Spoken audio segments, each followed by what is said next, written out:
Good afternoon, and thank you all for joining us for the Tompkins County Health and Human Services Committee meeting. Today is June 15th, and the time is 1:01, and we are going to start our meeting. Good afternoon. I see that we're joined by all of our committee members, and it's nice to see that our department heads are joining us. This is really the first meeting that we've had you back, and it's very good to see you. I just want to say thank you all for working over the past 3 months. I'm sure even harder than you have in the past, and being committed to our county. I really don't have enough words to express our gratitude for that. I want to ask, are there any changes to our agenda? See no hands.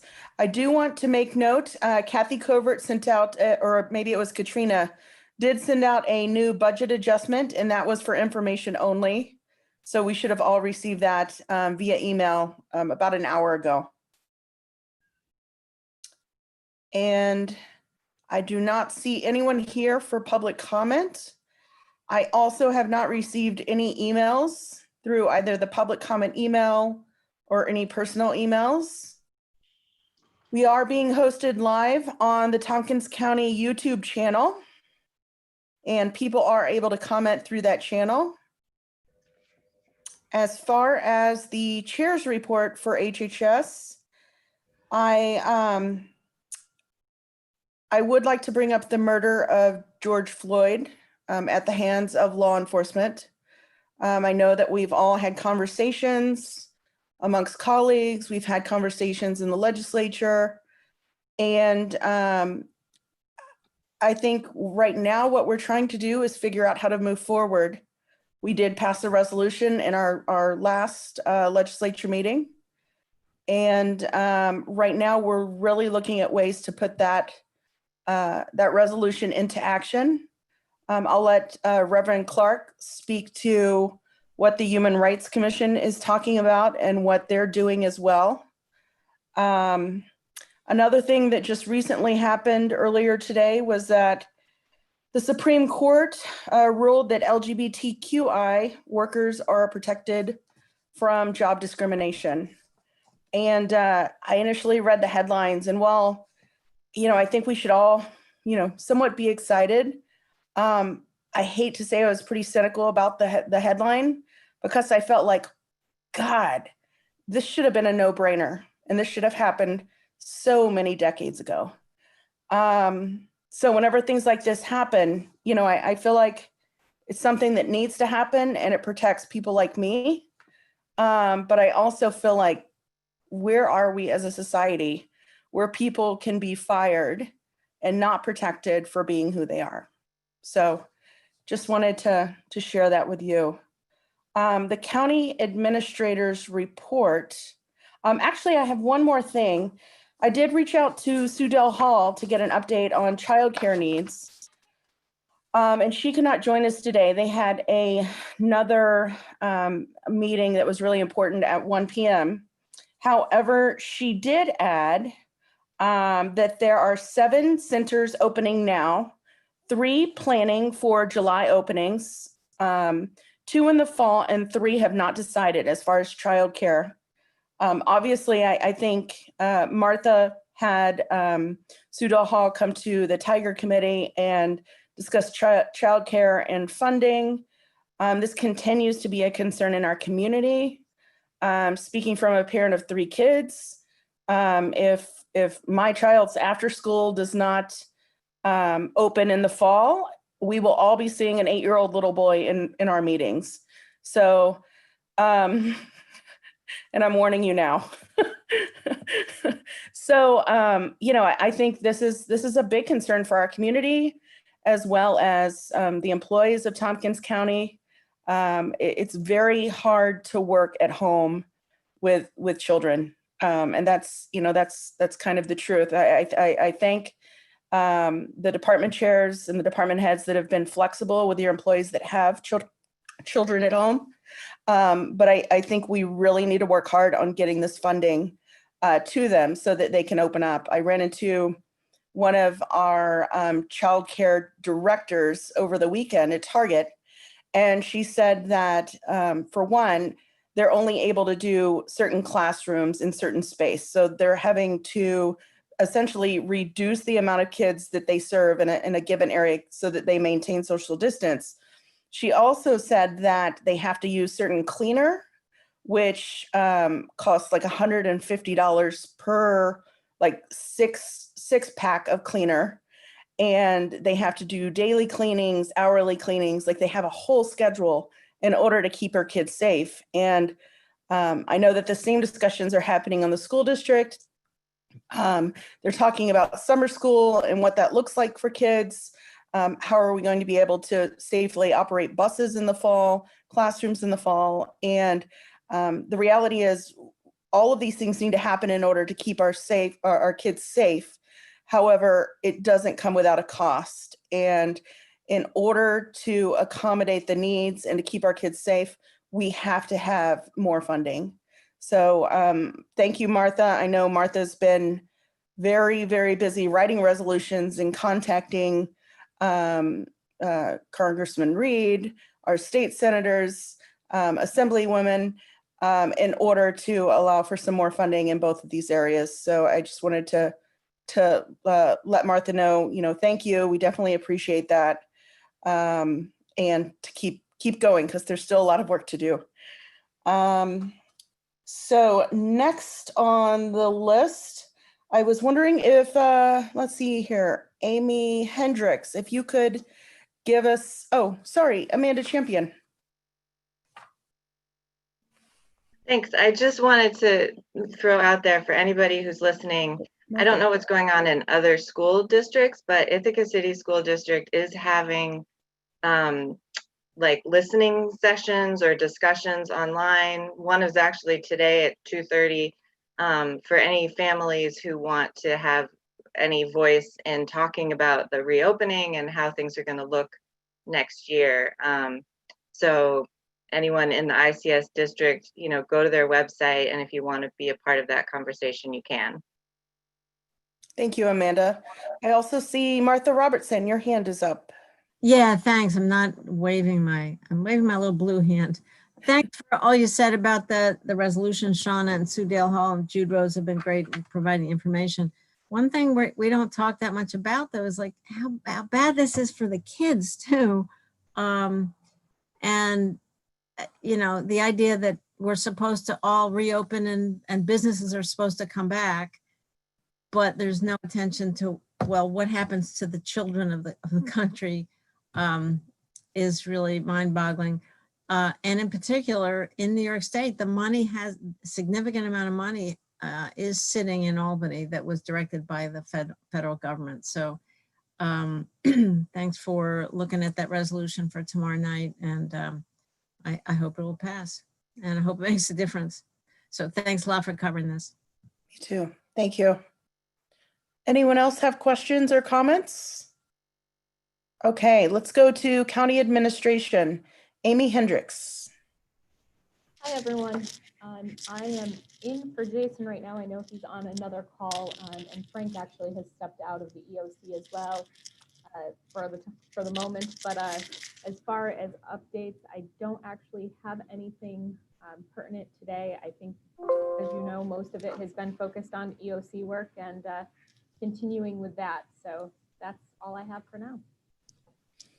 Amy, do you have any COVID updates? I know that I've seen very few positive cases over the past 2 weeks, and that's a very good thing. I know that we're testing a lot, but if you could give just a tiny COVID update, that would be great. Sure. So yes, as Shauna mentioned, we have seen very few positive cases in the last couple of weeks. We continue to test frequently. There is still the test site or sampling site at the mall, and tests are now available for a variety of different people. Those, of course, that may have symptoms or come in contact with someone they believe to be COVID positive, but also tests are available for essential workers as well as pre-operative tests and nursing homes staff there. That executive order has shifted a little bit, so it was 2 times a week. It has loosened up a little. that has been one of the challenges here, is continuing to follow all the executive orders as they come out, because things are shifting pretty rapidly still as we start to go into reopening. We are into phase 3 of reopening as of Friday, which has now included personal services as well as other services.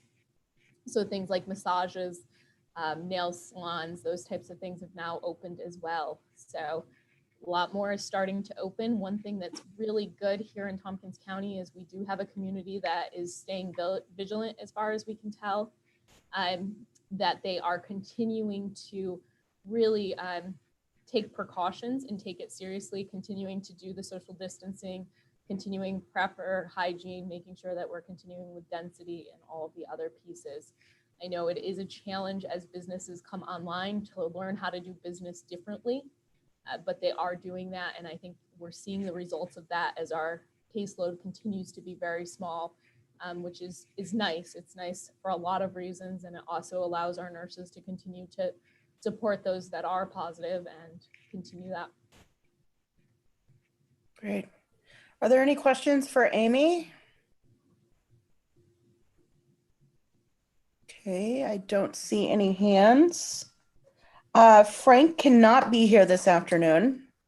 And if there are any COVID questions, feel free to raise your hand and we'll see if Amy can answer them. If not, then I'm happy to extend an email out to Frank and we could try and get the answer. Martha? Yeah, I just put in chat. Has Cugin Medical opened a downtown testing site, or are they planning on it? Can you tell us where that stands? They have not opened one yet. I don't know where they have selected to open their sites at this point. They are a great partner, but they are an entity of themselves. So I have not heard that they have that, finalized and planned at this point. Okay, thank you. Great. We do have minutes that need to be approved for May 18th, 2020. If I could have a mover for those. Moved by Glenn, seconded by Amanda. Any questions on the minutes for May 18th, 2020? I see no questions. And we're going to do a roll call here. Amanda Champion, Yes. Deborah Dawson, Yes. Glenn Morey,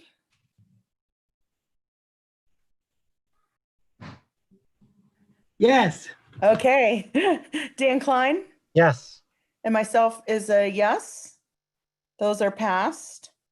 And let's go around for comments from committee members and liaison assignment reports. Amanda, do you have any comment for today? I No? don't think so. Yeah. Okay, Thank you. sure. Kathy, do you have anything for us today? Yeah, Kathy Schlatter. Didn't realize there are two Kathys. I just want to say that I want to send a shout out to the review committee. We just got done reviewing the agency's report, and people who are on the review committee do a tremendous amount of great work on that. A lot of reading. We meet with every director, board member, and they bring a board member, and it's very difficult because we had to cut for next year, but I think the agencies were really responsible and very aware that this is a tough fiscal year, and but it's a difficult job when you have to cut things for people are doing such a great job. So I do want to give a shout out to the review committee members. Thank you. Great, thank you. Also, the applications for the FEMA support, Kathy, I believe that's in the next few days. Isn't that right? The deadline for those? I think they may be due on the 16th, which is tomorrow. Don't Okay. vote for that. But right. And then the meeting, I believe, is next week to decide funding for this year. Great, thank you. Deborah, do you have any comment for the committee? Yes, I just wanted to compliment Dr. Clark and the faculty at IC. I attended the webinar presentation, the panel presentation that the Human Rights Office sponsored with IC. It was very informative, and I thought the best advice came from Dr. Ken, who said it would be really helpful when you hear something like this, especially as a fragile white person, to sit with it and think about it. And that was actually very, very helpful. So I sat and I thought, and I got a lot out of that. So congratulations on a good presentation. Oh, thank you, Deborah. And it was quite an event. We had 500 people who participated in the event, and 150 of them remained for a direct Q&A session. We took the comments and questions through chat for the actual session itself. But the session included Travis Brooks from GIAC, Dr. Chris House, who teaches in communications at IC, and Dr. Nicole Horsley, who teaches in the center at the Center for the Study of Race and Ethnicity. And we're hoping to build on that. Now, and later on, I'll talk about a couple of other things we have as plans, but appreciate the comments. And Reverend Ken, you're actually next on the list here. Okay, Would you I'll like keep to give going. an update? Okay. Okay, all right. Let's see here. So one of the things we have planned coming up is a program that we're calling Toward Common Ground, Black and White LGBT plus Q plus folk on collaboration, Black and White LGBTQ plus folk on collaboration for racial and queer justice. We're working on finalizing the panelists for this program, which will be held at the end of June, and we'll be pushing out publicity this week. And on next Wednesday, a week from this Wednesday, I guess that would be the 24th, the Antivirus Bias Task Force, with whom I've been meeting since March, we'll be giving a presentation at the WDIC meeting to discuss discrimination experienced by Asian and Asian Americans. Among the presenters will be individuals who have directly encountered verbal or physical harassment in recent times. And there'll be a brief history of anti-Asian racial bias that will be provided during the time. It'll be followed by questions and answers. And so those are the two major things, along with the program at IC that I was going to discuss. Great. Thank you very much. Mhm. Amanda? Oh, one more thing, if I might. The Human Rights Commission is working on a statement related to George Floyd's murder, and that will be communicated or will be sent to Dominic Recchio, who will then forward that as a press release. And that statement will be also posted on the OHR and Facebook sites. Very good. Thank you. Amanda, do you have a question? Yeah, thanks so much, Ken, for all you're doing. And it sounds like a lot of great movement forward. I was just wondering about the office itself, and I know you're not getting actual foot traffic, but have you seen an increase in calls or people reaching out to the office for help or support at all?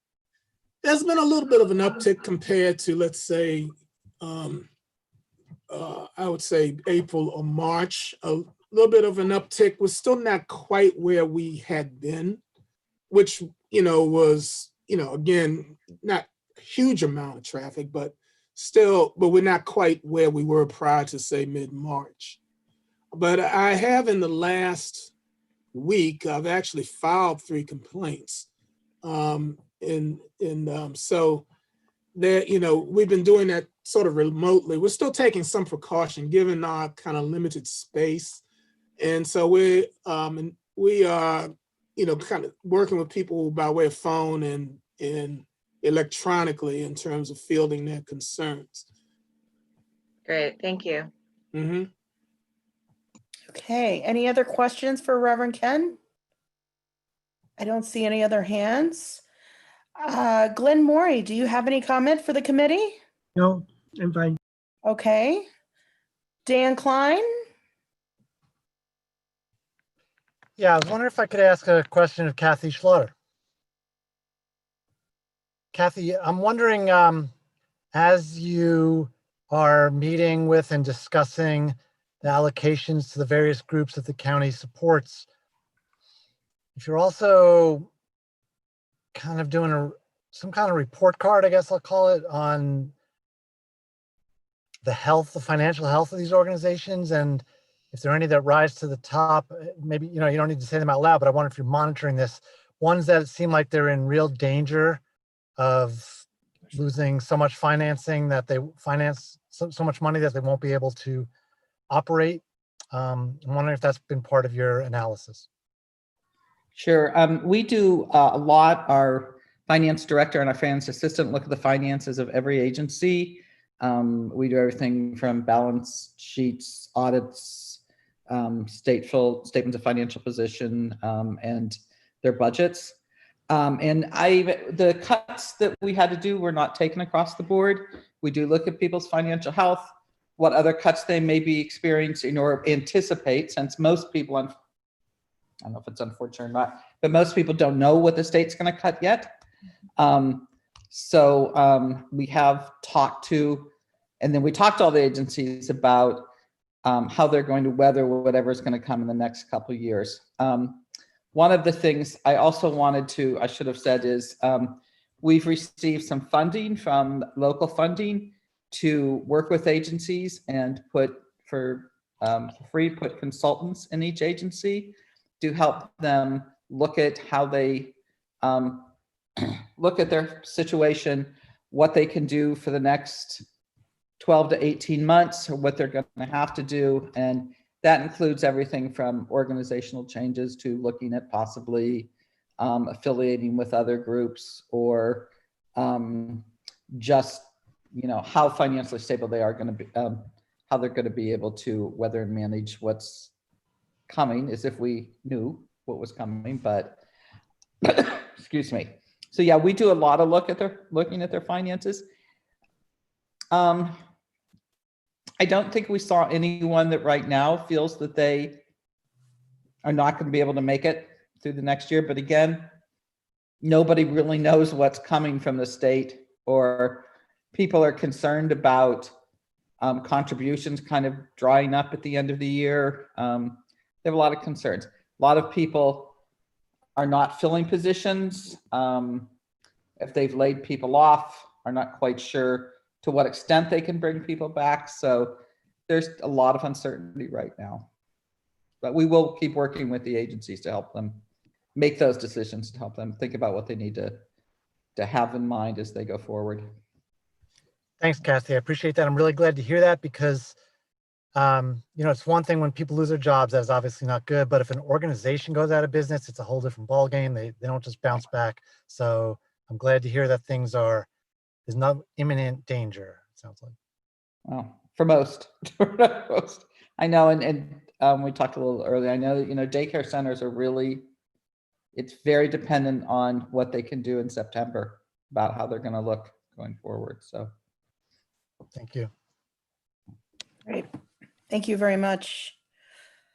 Let's see here. Kit, would you be able to give us an update from Department of Social Services? I can. Thank you. So Shauna, you had asked me to talk a little bit specifically about CPS and APS. You want that now, or just in general about? Now would be great. Sure. Okay, sure. So we are, as we have been through this crisis, operating with reduced staff in the building, but at full capacity in terms of serving clients. And so that work continues. Our doors a little different than usual. Our doors are shut, and we screen people at the front door, but then bring people in as they need services. Whatever we can help people conduct by way of the phone, right outside the front doors, we do that. We have a phone that we've pulled out there so that people can pick up the phone and talk to their workers. And of course, currently we are operating with a state waiver that has been granted across the state to all DSSs, so that there are no face-to-face interviews being conducted for eligibility. We have just recently learned that that waiver has been extended to July 6th, but we don't know beyond that whether or not it will be extended. We have quite a bit of concern about, there are a couple of waivers that are in place right now for various services that we conduct. And we have a lot of concern. We're being told by the state that when those waivers are no longer in place, we will have to go back and do all of the work instead of just moving forward with keeping those cases open. So we're pretty nervous about what that's going to mean, but we'll see where that goes. So that's kind of generally where we're at. Staff have really worked hard during this time and they're feeling tired, but they're also really committed to to their work and are adapting to the new way of working. So you had asked for some updates about CPS and Adult Protective Services, Child Protective Services and Adult Protective Services specifically. And I'm going to give a real quick rundown of kind of where those programs are at. So typically, we see Child Protective Service hotlines coming in at between 80 to 100 hotlines per month. And some of that is seasonal. We see kind of bumps around the start and end of school district times, typically that sort of thing. So currently so far, we've kind of maintained that pretty consistently. Our hotlines in January of this year came in at 118. February, it was 95 hotlines, and March was down to 79. So we saw the dip in March when everybody kind of went, we started to go into lockdown. And then in April, we saw hotlines drop to 46. But in the month of May, those numbers rose dramatically again up to 84. And now as of June 20th, we had received 32. So I don't know how we're going to come out this month, but I would bet that it'll be in that same typical range. Although we count hotlines, the hotlines often involve multiple children. So just to kind of give some example here, the 46 hotlines that we received in April represent 77 children, and in May, the 84 represent 177 children. So can vary really widely as to how many kids are involved when we get a hotline. While the drop in hotlines in April is pretty significant, the rise in May to 84 is not an unusual number. But then when I looked a little bit more into how the cases are identified, we see a couple concerning trends. After a worker meets with the families for the initial assessment and then conducts what we call a 7-day safety assessment, the case is then categorized based on what concerns are identified. And the increase that we saw in May shows that 10 of those cases were identified as abuse. So CPS cases, we're always looking for either neglect or abuse. There's a number of other categories that they can fall into.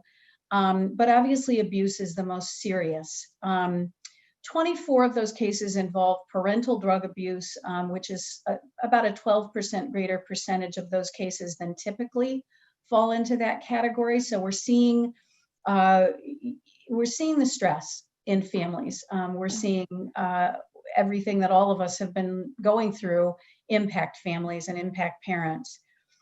24 of those cases also fell into the category of subsequent cases. In other words, cases that we've had open in the past and have now had a subsequent hotline report called in. And again, this is a higher percentage than we typically see falling into that category, and likely shows us the stress that families are under due to COVID-19. It also is really concerning because when we get a family stabilized, we're always hoping that stabilization will carry forward. And when we see subsequents, we worry that these are families that struggle already, and then when we're engaged in we're in a terrible situation like we've been, people are really struggling. And despite the challenges, we've been able to really break the cases almost evenly between FAR and INV. So we are one of a group of counties in New York State that have the FAR program, which is the Family Assessment Response Program. It in many counties, They do only CPS investigations. Investigations always end up with a determination. Has the parent been neglectful or abusive to their children? And in FAR, when we don't see certain indicators, we don't see domestic violence or we don't see parental substance abuse, then we can track the case in that family assessment response track, which means that what we do is sit down with the family and say, okay, how do we help you without having to come up with do a full investigation and come up with a determination? It's really a way to partner with families, and it's really a way, in a lot of cases, what we see is that families just need services, they need supports. And so how do we provide those and get people connected? So despite great challenges this month, we've been able to kind of continue to track a lot of those cases as far. We do, so the question that I keep getting asked a lot during this kind of COVID time is, are we seeing domestic violence increase? And the answer is yes. It is a little bit difficult when we look at our child welfare cases to determine completely what we're seeing there. Unfortunately, the system of record called Connections, which is what OCFS requires we document in, they look at both DV and also what they categorize as inadequate guardianship of children. They kind of lump those together. So it's not going to be until later in the year that we're able to fully separate out. But we know that we're seeing, anecdotally, my workers are saying, yes, we're seeing this. And certainly the longer that quarantine or, separation, however we talk about that, has continued, the more that we have seen those challenges, and we've seen families struggling with domestic violence. We are really fortunate most of the time to have a worker that is actually employed by the advocacy center, but that person works right with our child protective group, and they go out on calls with our CPS team. So that is a great screening tool for DV. That worker really helps spot, hey, this might be a sign of domestic violence. They help work with the CPS worker to make sure we're not missing something around that. Unfortunately, we have recently lost that person. The person that was working in that position left. And the advocacy center has lost funding for that position. So I know Heather is looking for additional funding, and we're trying to figure out how we can continue to support that position. But that's, I'm hoping that we can continue to do that. That's a huge help around that. So a couple other challenges that our child welfare team has seen over the last couple of months, this is kind of more anecdotally, as things shifted really quickly for organizations in March, many service providers stopped going into the field to see clients. They shuttered their doors, or really only marginally open for certain services. Our staff really stepped up. We continue to go in the field. We were meeting with families. We were really having to do additional work to be able to cover what some of the private agencies or other support services typically would provide. And really having to pick up for what kids oftentimes get through school. So really trying to work with families and provide those services. We've seen that families are somewhat reluctant to engage in telehealth type services. We've been promoting that, but it's also hard for families. A lot of the families that we work with really don't have internet, or they have very limited data. Or a lot of times families are telling us, I don't feel connected when I'm making that kind of connection. And they're also saying to us, when I have my kids home and I'm already feeling like, the house is loud and it's things are kind of crazy, it's hard to engage in services through that method, because there's, it's hard to find a private place. It's hard to actually talk freely. So those are all challenges. We are very excited. We've been working on purchasing some tablets. And the goal here is that the worker actually goes out with the tablet, does the initial contact, but then can conduct some visitation. So like when a kid is in foster care and needs to stay in touch with a parent, they can use that tablet to do a virtual visitation. So we're trying to, as much as we can, promote that methodology. And obviously, whenever we can get people together in person, we want to do that. But when that's not possible, we're trying to promote that, make that accessible for people, and help people learn how to do it so that it will be a resource for them, because none of us expects this, unfortunately, this circumstance to be over anytime soon. And I have to give a shout out to the child welfare staff at DSS. Many families experienced a parenting time interruption in the beginning of this COVID crisis. We just weren't able to continue family visitation the way that we typically would.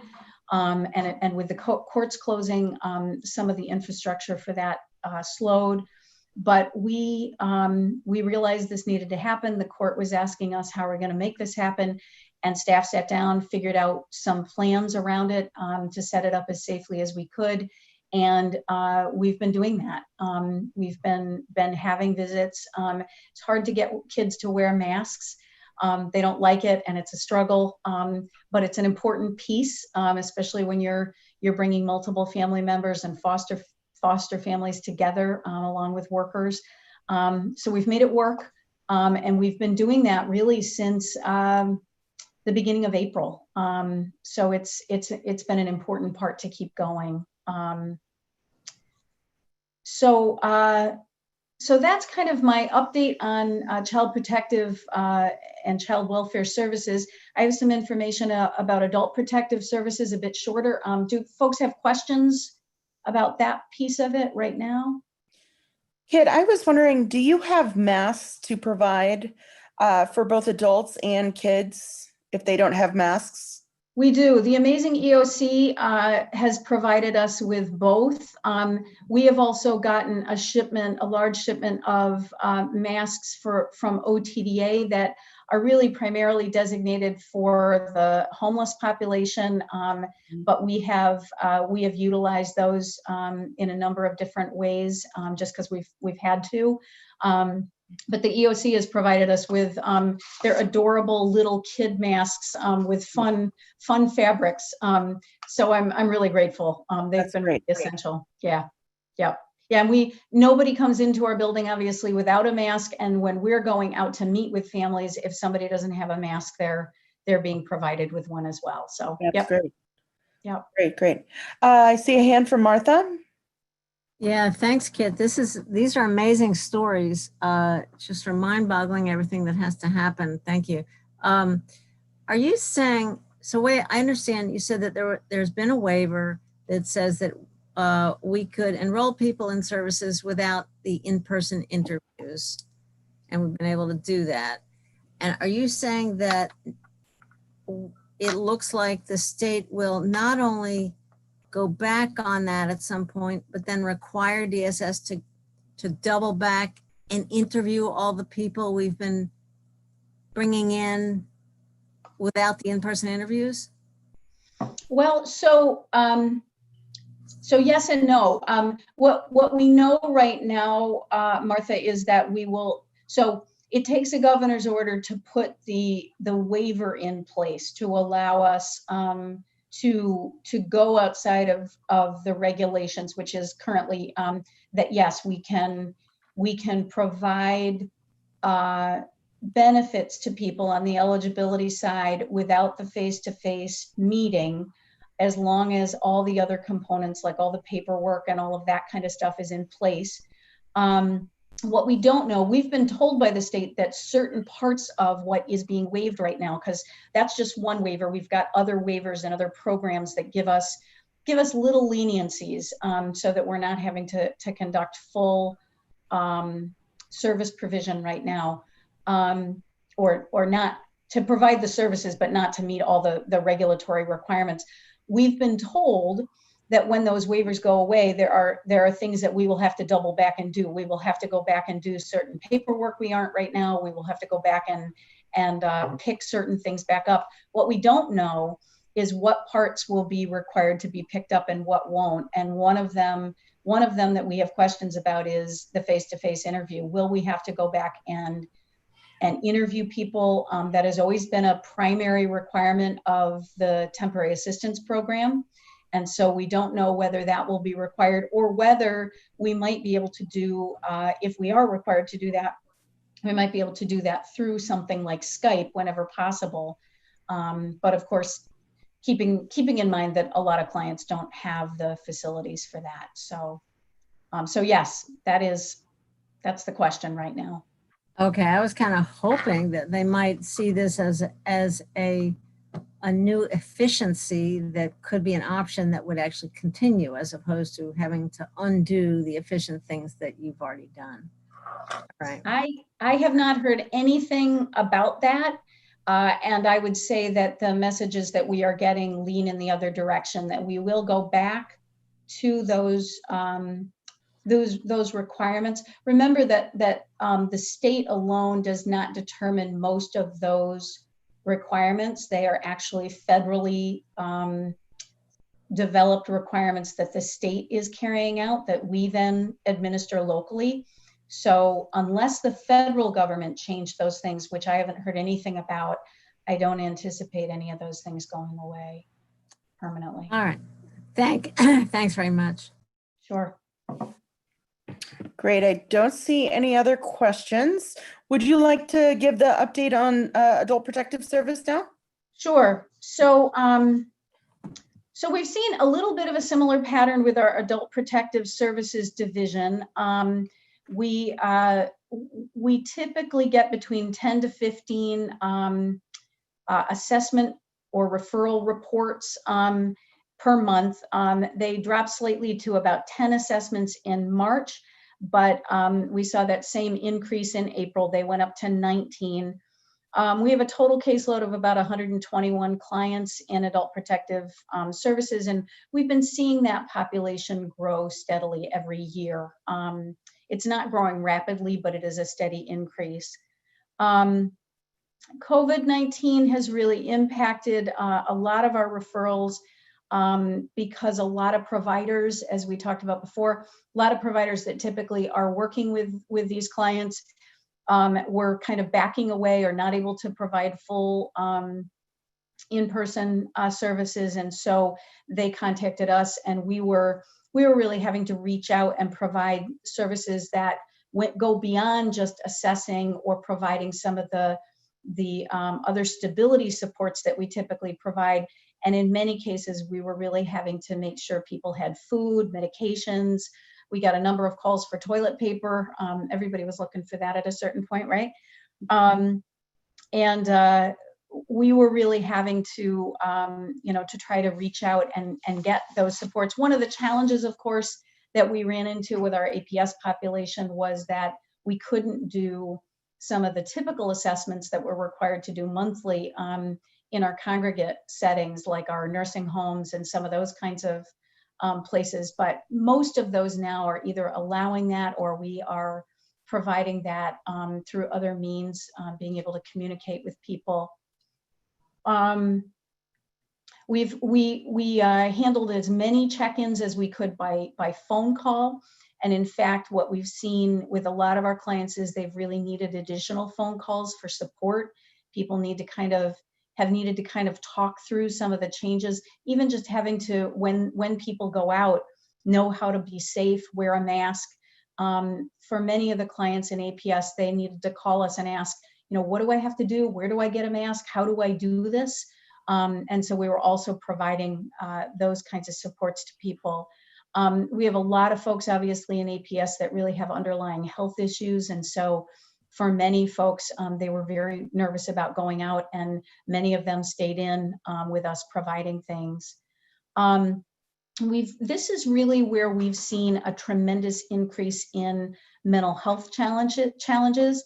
Clients that had been able to maintain without a lot of support, just by being in contact with their service providers, that's really changed during the crisis. We've seen mental health decline as things have gone on longer. People have started to really feel the stress of things. We've really seen an increase in people experiencing things like paranoia and anxiety because of those changes, and really needing additional supports around that.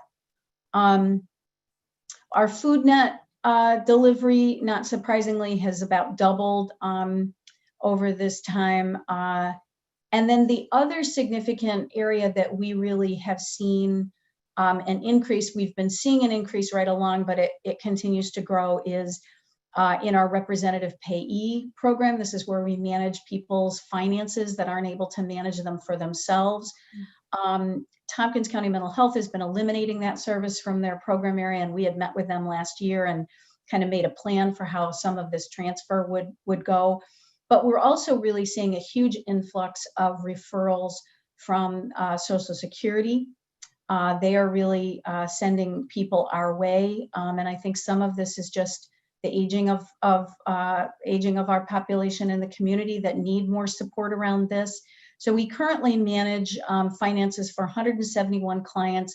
We currently have 12 pending applications in addition to that. And compared to last year, at the same time, we had 137. And I will tell you, about 3 years ago, we had about 89. So it's really been a huge bump in terms of the service provision that we provide through Adult Protective Services. And part of what we see is that not that long ago, there was a much larger population of people that needed rep payee services, but that was all they needed. They just needed the support of financial help. And beyond that, they didn't need the support. Now what we see is that people come to us as a rep payee client, but then they need many additional supports.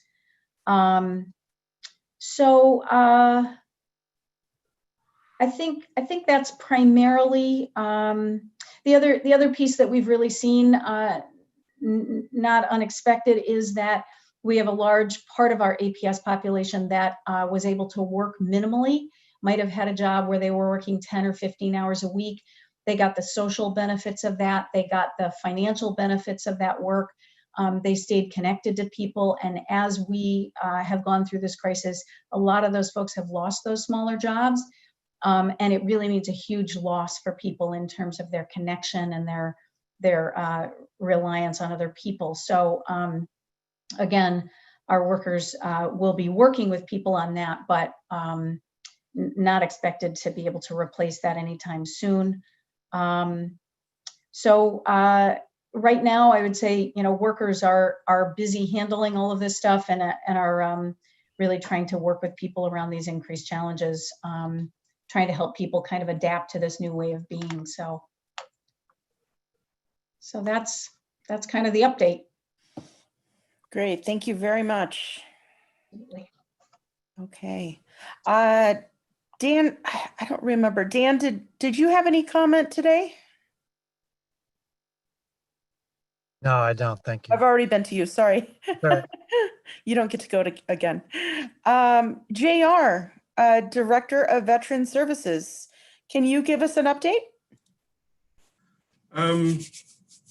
Sure. I think I was quiet on the Western Front here. I am still servicing people. Our doors are closed, but I am still taking calls, emails.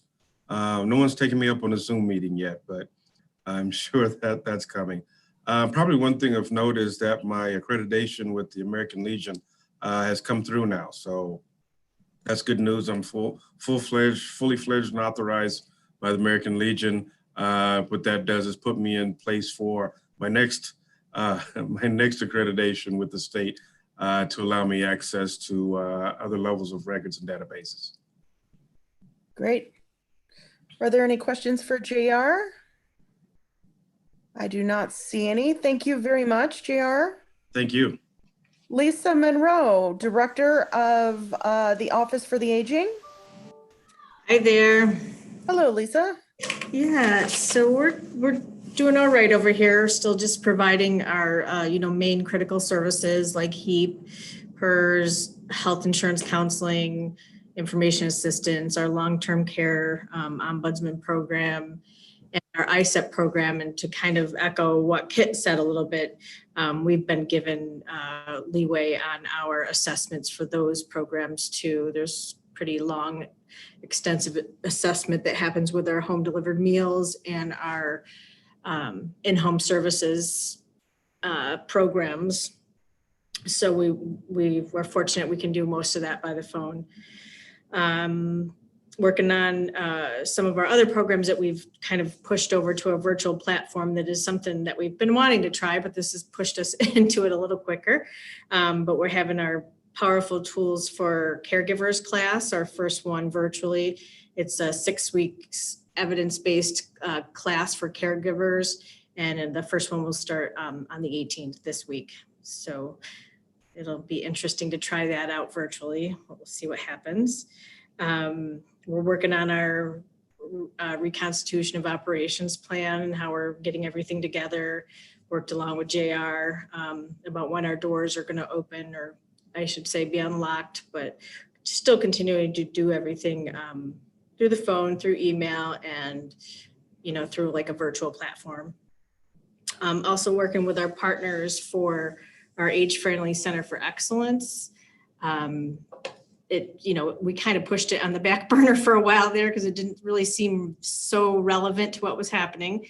However, we are moving along with it, and we've worked with Mildred Warner. She's a Cornell professor in city and regional planning, and she received a grant through Engaged Cornell, and we hired 3 summer interns to help us with the program to work on leveraging and promoting age-friendly, synthesizing data, and some GIS mapping, different things that we wanted to do. So we're moving forward with that with their team, and yeah, everything's moving along, but we're doing okay. Great, thank you. Are there any questions for Lisa? Okay, I don't see any hands. Thank you, Lisa, Thank you. for joining us. And Kate Shanks Booth, the Director of Youth Services. Oh.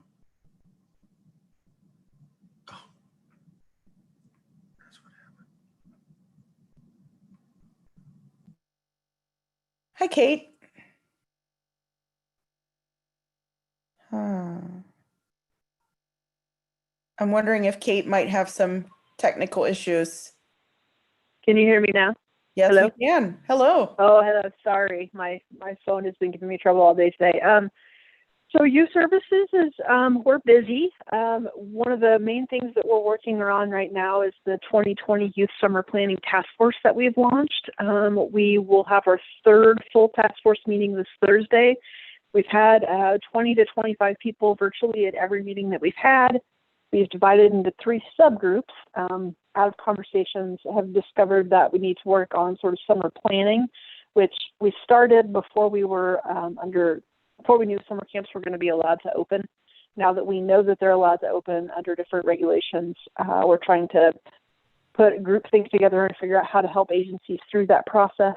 And in lieu of a lot of the camps not opening for the summer, trying to figure out if there's additional community-wide programming that we could offer. There are pop-up sort of summer things that could go around to different parks. Would there be the possibility of maybe creating some sort of kits for kids and families when they would come to get food pickup, if we could send those home with them?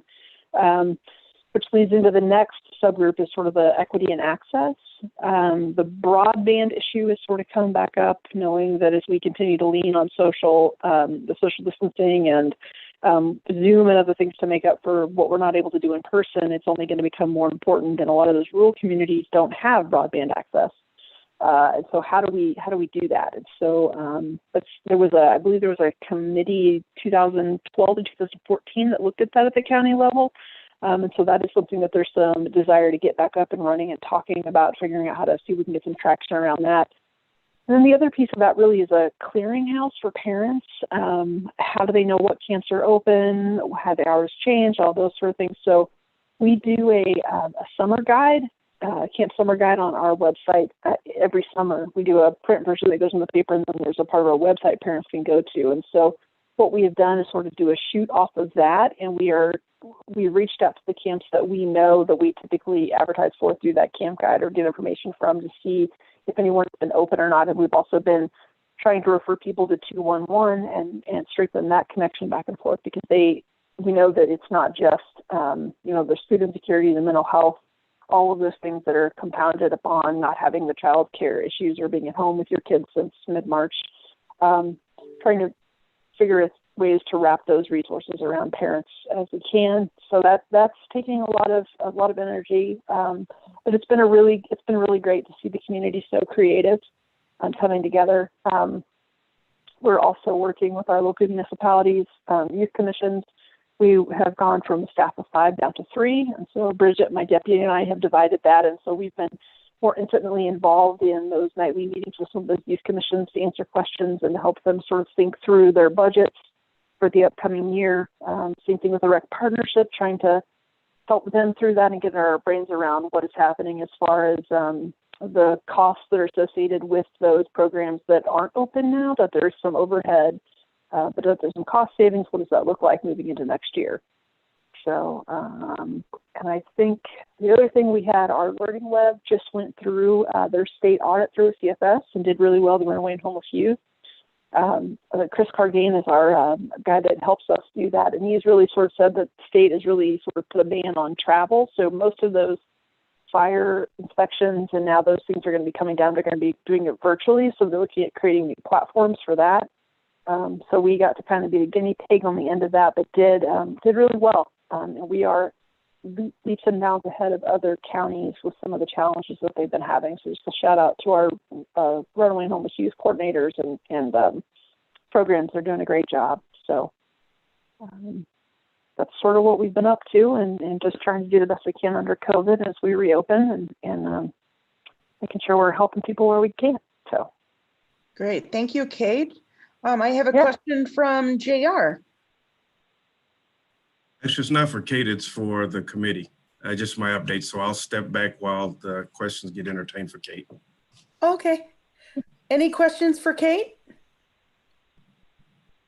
I see no hands. JR, you're up. Oh, sorry, Kit, did you have a question? I was just gonna let folks know one other thing I meant to say when I was giving my update that kind of relates to what Kate's talking about with some of the kid programs. We are obviously processing daycare or processing summer camp applications right now because summer camps are opening at the end of this month. The other thing, just so you know, we had talked about waivers. We have actually applied for and received from OCFS a daycare waiver, which allows us to not only pay for more absences for parents. So during the time when things were shut down and kids weren't going to daycare, we can pay for more of those absences.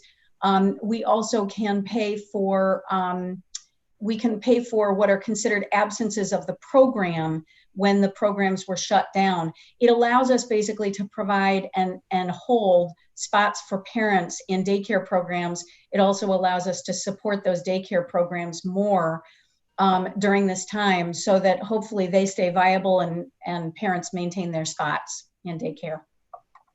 Just thought I would mention that. Good to know. Thank you, Kit. Okay, JR, would you like to add more? Yes, please. There's two things I missed. Sure. And I want to thank Lisa for mentioning our ROOP.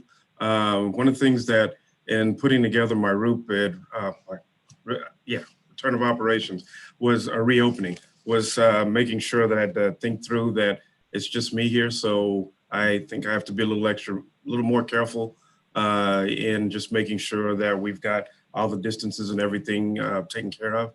And with that, I want to make note of two things. One is that we've been in conversations with my counterpart with the State Division of Veteran Services, and we're in the process of helping him relocate to our office when they open up, when we all open back up, so that once a week our veterans will have the added bonus of having the state's veteran benefits advisor hopefully being here in our building.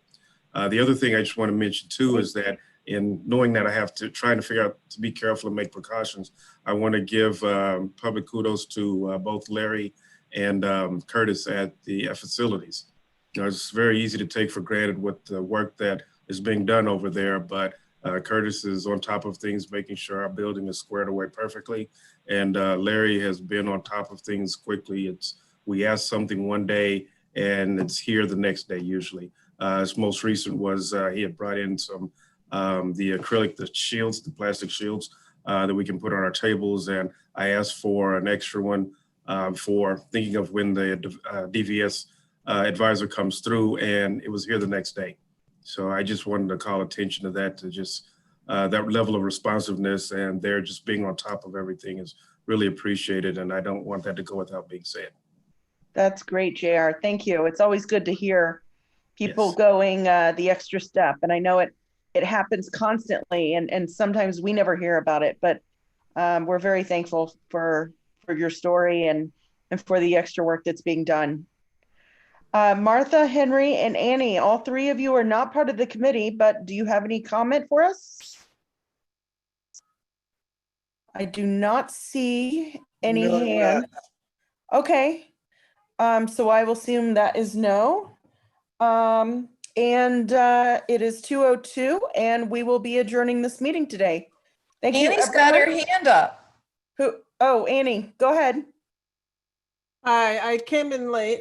Thanks for letting me participate a little bit and listen in. I was just wondering, have we had any guidance yet on when people attend protests? And maybe I realize there's nobody from the health department on this, but I'm just wondering if anybody's heard, can people after they've attended protests get testing for COVID? Amy, can you answer to that? Or should Annie write an email and or ask the question tomorrow in our legislature meeting? Oh, Dan Klein has his hand up. Yeah, I can answer that. I have seen it in the criteria as a yes, but I actually got tested the other day because I had a dental appointment, and the car next to me was there, and they were getting tested because they had been at a protest. Okay. That's good to know. And, Annie, I also, while you mentioned that, I did hear something about people that are attending protests should also quarantine themselves for 14 days. That was going around too. So I think that maybe we can ask Frank or Amy. Here's Amy. Maybe she knows the answer. She was grabbing lunch. I was right in the middle. Yes. So as far as protests, people who have attended protests can be tested, also should consider self-quarantining until that test result comes back, or for the full 14 days, whatever their medical professional is asking them to do, they should follow those recommendations. Okay. Martha, your hand is up. Do you have a question or comment? Yeah, thanks very much, Shauna.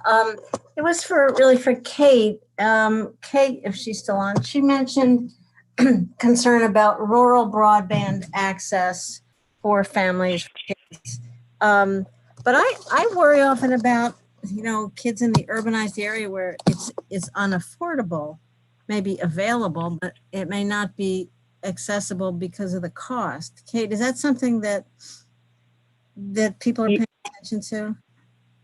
Yes, Martha, I should have said both of those. I think it can swing either way, and so that's definitely something that the committee is looking at, and hopefully being able to get some sort of conversation at the county level with some partners at the table to see what can be done about that. There is a Spectrum has I guess you can get a discounted rate, but that's supposed to end, and so what happens with that? And one of the things that came back, our rural youth services through CCE has been doing a lot of online platforms. They did a survey of the kids that they're serving in those rural communities, and 90% of them said they had access to internet, which was interesting. But when we dug a little deeper, those are the ones that are going to sit in the gas station parking lots, or going to sit at McDonald's, and so just because they may have it there doesn't mean they can access it. So, rural, urban, both of those things. Then also, if we have it, what does access mean? And so we understand that is it's important now, as we are depending, especially if schools will do a version, of online, and maybe they do a staggered reopening. But also, it's just a larger conversation that needs to be had. And a lot of people would use libraries, and they can't do that now. So thanks. Yeah. I'm really glad to hear that's a focus too. Thank you. Absolutely. Okay, if there are no other questions or comments, we will adjourn the meeting. Thank you to everyone for attending, and it's great to see everyone. Have a good day. Great to see you. Thank you. Thank you, everyone.